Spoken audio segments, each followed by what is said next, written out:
Cool.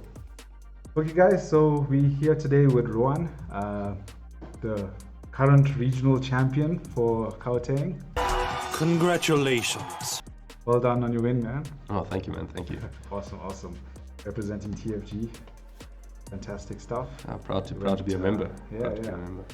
But you're basically dominating on the day.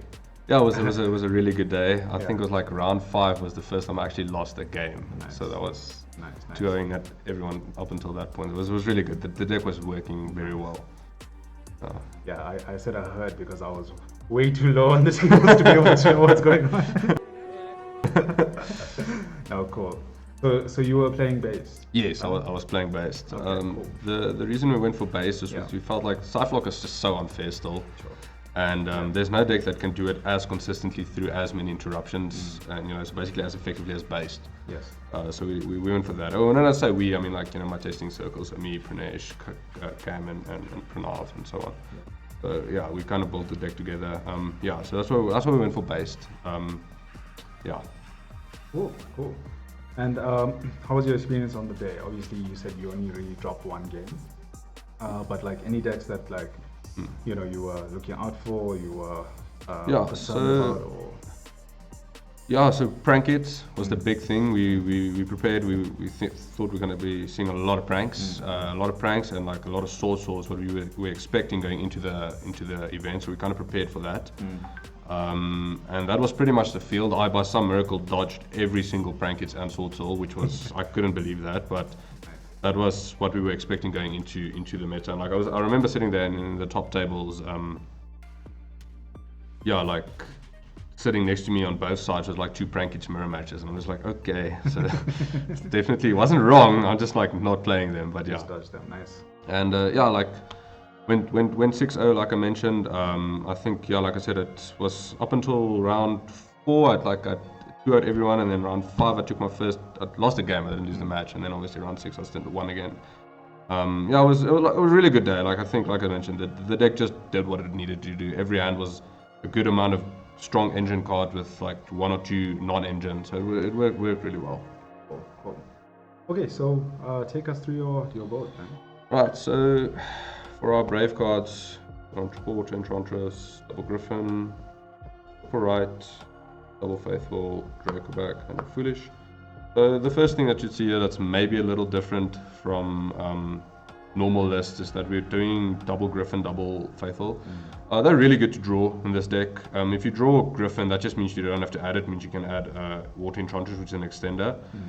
It also makes your second copy of right, after you like souls it away or got cleared, your faithful got cleared. Having the second faithful and the second griffin makes that if you resolve right again, you get so much advantage instead of just getting a token. So this was definitely the correct ratio. I think it was extremely strong, and it did exactly what it needed to do. I think if you're like not in the brave cards right now, you're already behind, Yeah. The best normal summon in the game, triple red rose, and then the rock throat and the rose shoe. This is like the deck's own little prank kit, basically. If you use it for material, you get to summon. It gets you 2 additional bodies. Yeah. If you resolve red rose, you should realistically be winning that game. So it's extremely strong. I also hard drew it a lot. It was really good. Souls package, 2 souls, 2 illusion, and 2 prep.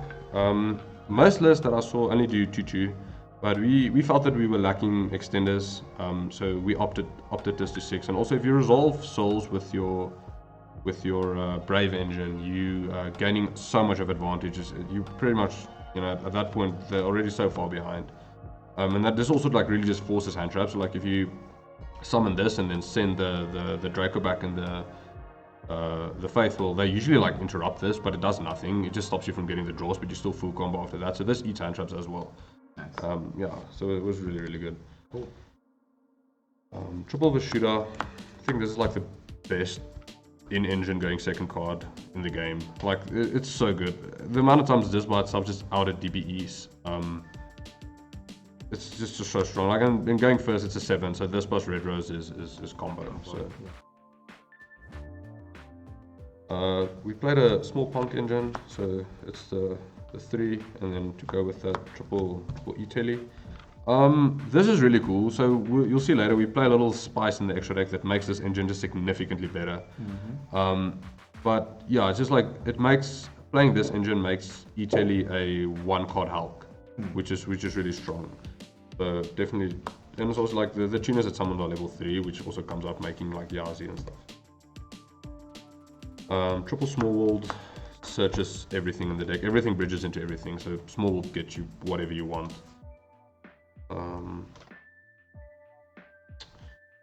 DPE package, so 2 Fusion Destiny, the bricks, and Scythe. God, DPE is so good, so like definitely play this.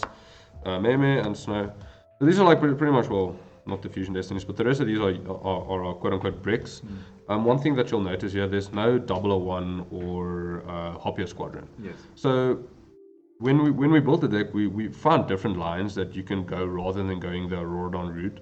So while still like ending extremely strong, and in my opinion actually ending on a better board than you would going the Auroradon route, while also allowing you to cut the 2 bricks, the 001 and the Hopia that goes with playing those cards. So that was a big thing. I guess I can just show it now. The card that we made a lot of the time was Cherubini.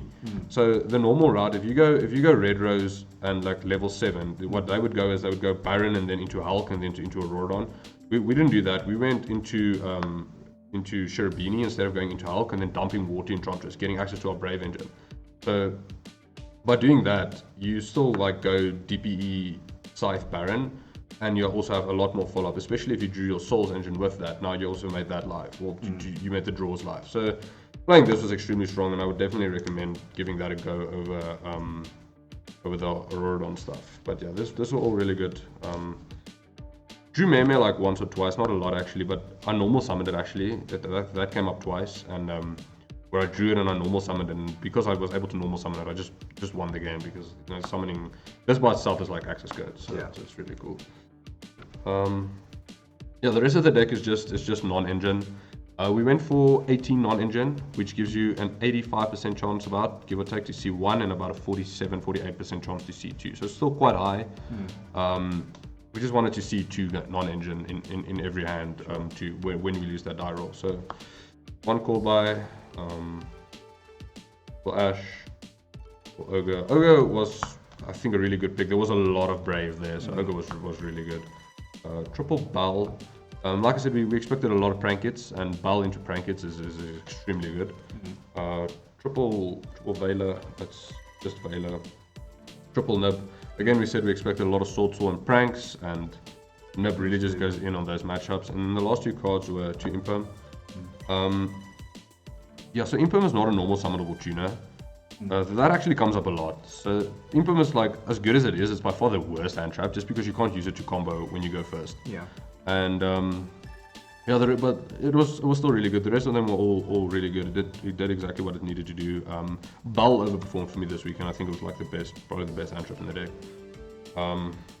So yeah, that's the main 60 cards, full based 60 pile. Extra deck. Like I mentioned earlier, the Cherubini. This card is insane. This also makes E-Telly an additional copy of Water Enchantress, because you can go E-Telly, summon the Almond, add Foxy, summon off of the Foxy, you summon the Spider, go into this, dump Water Enchantress, and then if you have any normal summonable tuner at that point, you go full combo.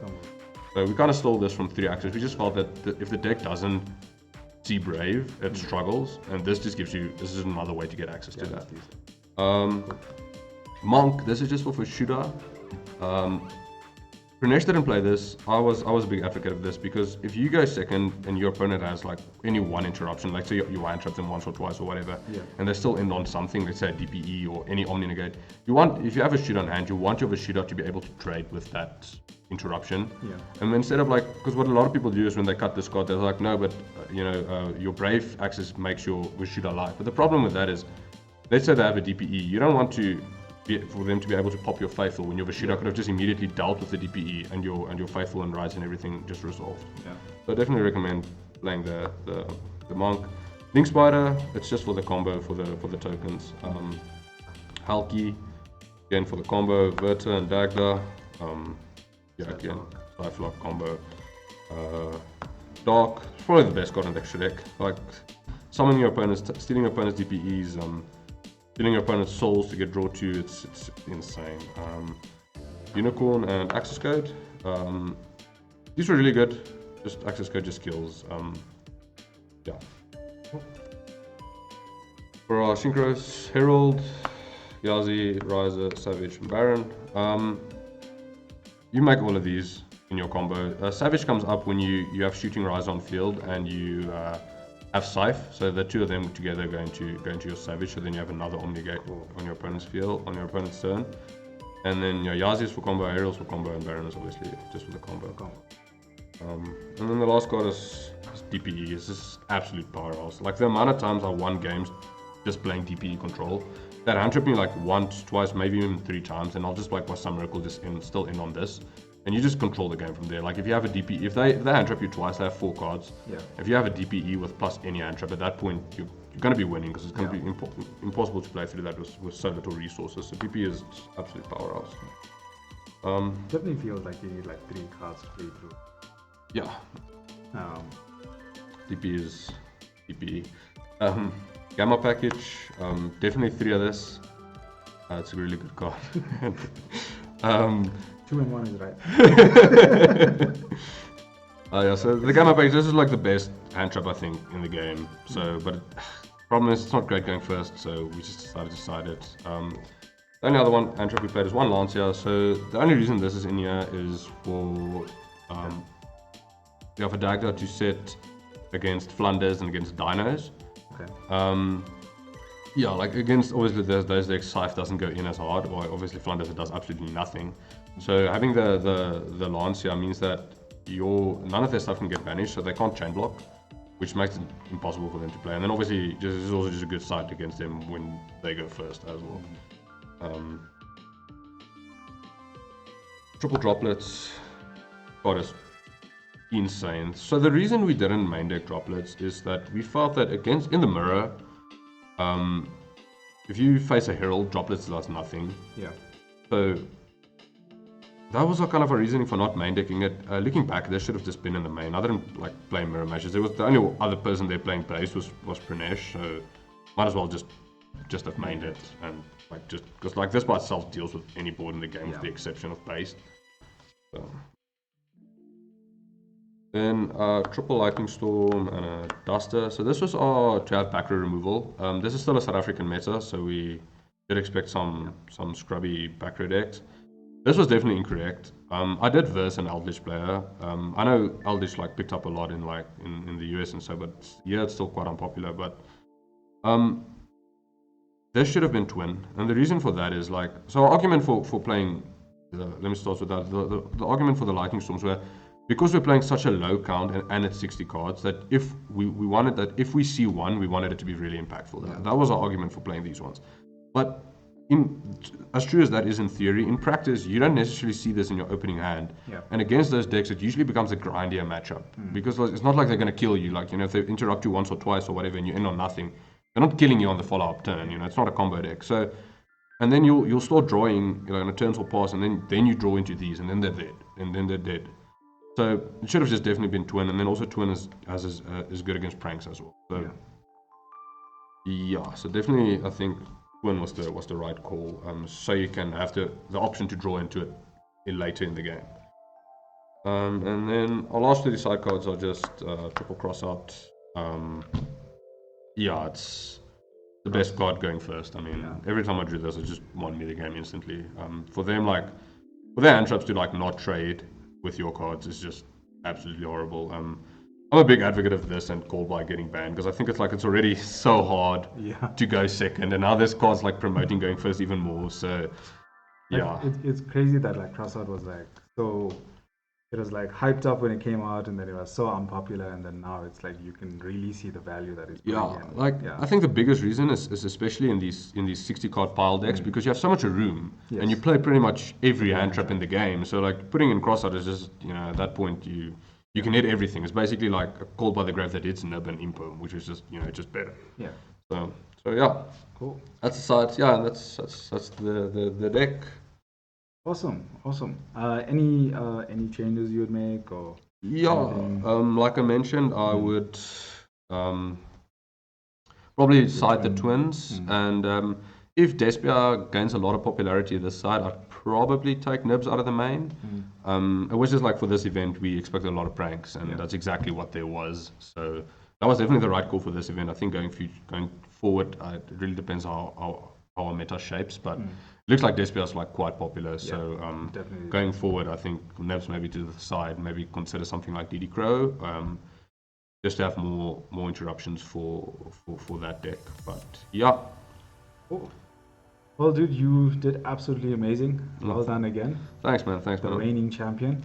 Thanks. Obviously, we're going to be going into state championships, aka nationals soon. So hopefully, you can take that one as well. Yeah, that's definitely the goal. On the stream. Yeah, no, definitely on a hot run now. So I want to try to bring that bad boy home. Nice. Yeah, and just before we actually just want to do some shout outs. So thanks. Before you kill me. That's the problem is they kill me if I don't give them a shout out, you know. So no, I'm just joking. Now, so huge shout out to the team, obviously, Team TFG, best team in SA. Shout out to my close testing circle, so Pranesh, Cam, Pranav, Chris.